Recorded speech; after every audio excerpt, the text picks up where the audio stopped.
पहले मैं आप तमाम इस नगरपालिका परिषद को छीन लेने के लिए एक कार्यक्रम चलाया गया। सबसे पहले परिसीमन किया गया। परिसीमन में जो गवर्नमेंट के मानक के कौन कौन सी चीज़ें शहरी लक्षण विद्यमान हो तब उनका परिसीमन किया जाता है, उसको बिल्कुल ताक पर रखकर सिर्फ हिंदू और मुस्लिम इन वोटों को निगाह में रखते हुए परिसीमन किया गया। उसमें हम लोगों ने आपत्ति की, सारी आपत्तियों को जिला प्रशासन ने नकार दिया और जो स्थानीय विधायक और उनके लोग चाहते थे उसी तरह के परिसीमन को उन्होंने फाइनलाइज कर दिया। उसके बाद जो अगली प्रक्रिया शुरू हुई उस प्रक्रिया में था वोटर लिस्ट का काम। वोटर लिस्ट के काम में बड़े पैमाने पर इस बात की कोशिश की गई कि तमाम मुस्लिम मत काट दिए जाएं और दूसरे पक्ष के मतों को बढ़ा दिया जाए। उसका सबूत मेरे पास मौजूद है कि जो फॉर्म जमा किए गए जो मौजूदा विजयी प्रत्याशी हैं उनकी तरफ से, उन फॉर्म में पहले से मुहर लग के रखी हुई थी कि इसको निरस्त किया जाए, इसको परिवर्तन में बढ़ाया जाए, सिर्फ बीएलओ को उस पर सिग्नेचर करना था। वो कार्यक्रम चला। उसके बाद जब चुनाव नज़दीक आया, चुनाव की तिथि घोषित हो गई, चुनाव नज़दीक आया तो हमारे लोगों को प्रताड़ित करने का काम शुरू किया गया। एक एक आदमी को फ़ोन करके बड़े लोग कि अगर आप सामने जाओगे तो आपको एक साथ बहुत बुरा बर्ताव होगा, आपको पुलिस बंद करेगी, ये करेगा वो करेगा, ये सब नौबंदी करेगी। फिर जिस दिन चुनाव वोट पड़ रहा था उससे 4 दिन पहले मेरी गाड़ी मेरे कार्यालय पर खड़ी थी। कोई उसमें आपत्तिजनक चीज़ नहीं थी। कोतवाल साहब जबरदस्ती उसको लेकर के आए, उन्होंने उसको सीज किया। हमारे सभासद साबिर के खिलाफ FIR दर्ज करवाई। हमारे एक समर्थक कलीम को बिला वजह उसके घर से पकड़ करके उसको 151 में जेल भेजने का काम किया गया। इसके बाद भी हम शासन प्रशासन के ऊपर विश्वास करके, जनता के ऊपर विश्वास करके चुनाव लड़ते रहे।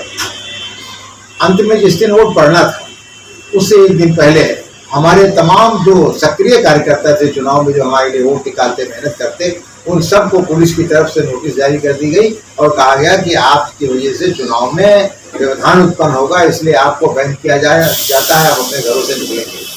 और उसमें से कई लोगों को उनके घरों से पकड़कर पुलिस पूरे दिन अपने गाड़ी में बिठाए घूमती रही और शाम को जब वोटिंग खत्म हुई तो इसी पर बस नहीं किया। जिस दिन वोट पड़ रहा था, आप सब लोग जानते हैं, मैंने जिलाधिकारी महोदय को भी दिया है, आयुक्त महोदय को भी लिख करके भेजा है कि स्वयं माननीय विधायक जी अपने लोगों के साथ जितने भी बूथ थे, चाहे वो पिपरी का हो चाहे वो कन्हैयालाल। सम्मानित पत्रकार महोदय जानते हैं कि उन्होंने खुद पोलिंग बूथ में अपने लोगों के साथ जा करके दबंगई की, पीठासीन को मारा और जबरदस्ती वोट छीन करके वहाँ बूथ कैप्चरिंग करके अपने वोट डाले। इतने पर भी तसल्ली नहीं हुई, इतने में भी तसल्ली नहीं हुई। तब जिस दिन वोट गिना जाना था, रात में 11:30 बजे मैं रजा बेगम का इलेक्शन एजेंट था, मेरे भाई फहीम को, मेरे बेटे तनवीर को, मेरे भतीजे को, मेरे बेटे जुनैद आलम को, मेरे बेटे जावेद को, इनको काउंटिंग में जाने से रोकने की नोटिस दे दी गई। जबकि ये कहा गया था कि बाहर का कोई आदमी काउंटिंग एजेंट नहीं बनेगा। धर्मेंद्र तिवारी जो यहाँ के वोटर भी नहीं है वो वहाँ बाकायदा टहल रहे। इतना ही नहीं किया गया, एक विशेष पहचान के तौर पर जितने भी बीजेपी के लोग थे उन सब लोगों को एक भगवा रंग की शर्ट पहनाई गई, जैसे वो उनका एक सर्टिफिकेट हो कि ये चाहे जो कुछ उल्टा सीधा करें इनको कोई कुछ नहीं कहेगा और बाकी लोग अगर कुछ भी करते हैं तो उनके साथ पुलिस जाती करेगी। इतना ही नहीं हुआ, आप जानते हैं कि पोलिंग काउंटिंग बूथ के अंदर कोई फोन नहीं अलाउड है किसी को। हमारे लोग एक फोन लेकर के नहीं गए थे, लेकिन बीजेपी के लोग 2-2 फोन लगाए, पुलिस वालों के सामने आराम से बात कर रहे थे, कोई उनको टच नहीं कर रहा था। हमारे लोग जब इसकी शिकायत कर रहे थे तो बिल्कुल ऐसे सुनी जा रही थी जिससे कोई मतलब ही नहीं। और तीसरा जो सबसे बड़ा काम उसके बाद हुआ, इनवैलिड वोट जो आरओ टेबल पर जाते थे, हमारे इलेक्शन एजेंट जो वहाँ बचे थे बेचारे वो प्रोटेस्ट करते थे। जो आरओ थे उनके पास 20 बीजेपी के लोग चिल्लाते थे कमल कमल कमल कमल, और अंत में अगर वो उनका होता था तब तो वो वैलिड हो जाता था, साइकिल का होता था तो उसे हटा दिया जाता था। इस तरह 730 वोट इनवैलिड किए गए, जिसमें गारंटी से 600 वोट हमारे इनवैलिड किए गए। इस पर भी बस नहीं हुआ, 6वें चक्र तक मतगणना, 5वें चक्र तक मतगणना का टेबल बना करके बराबर भेजा गया।